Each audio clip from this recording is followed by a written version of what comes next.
11তে যেদিন মুখ্যমন্ত্রী মমতা ব্যানার্জি হন, পরিযায়ী শ্রমিক কত? 5,20,000। এখন পরিযায়ী শ্রমিক কত? 60 লক্ষ। 11তে মমতা ব্যানার্জি যেদিন মুখ্যমন্ত্রী হন, মাথা পিছু ঋণের পরিমাণ কত? 19,000 টাকা। আজকে ঋণের পরিমাণ কত? মাথা পিছু 80,000 টাকা।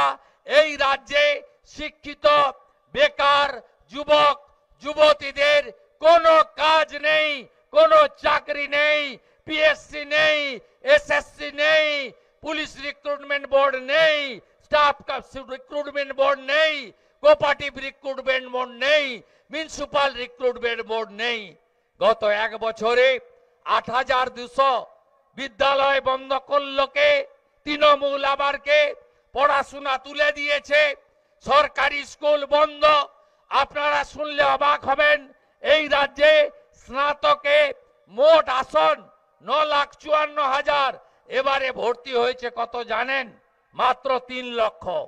6 লক্ষ ভর্তি হয়নি, কারণ বাবা মারা পয়সা খরচ করে ছেলে মেয়েদের আর পড়াতে চায় না, কারণ তারা জেনে গেছে মমতা ব্যানার্জি থাকলে, তৃণমূল থাকলে চাকরি হবে না, চাকরি হবে না।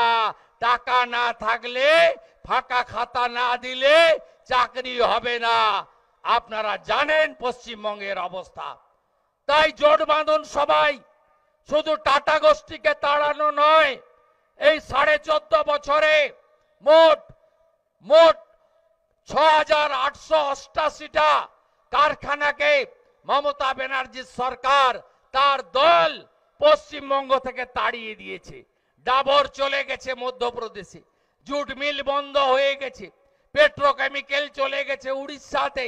এই রাজ্যে সব নাই রাজ্যে পরিণত হয়েছে। তাই গোটা গ্রামে গ্রামে আপনাদেরকে জোট বাঁধতে হবে। ওরা একটা কি কথা বলছে না, পাড়ায় সমাধান। আর আপনারা কি বলবেন? আমার পাড়া, আমার পাড়া, আমার পাড়া, আমার পাড়া, আমার পাড়া, আমার পাড়া, আমার পাড়া, আমার পাড়া। তৃণমূলকে তাড়াতে হবে।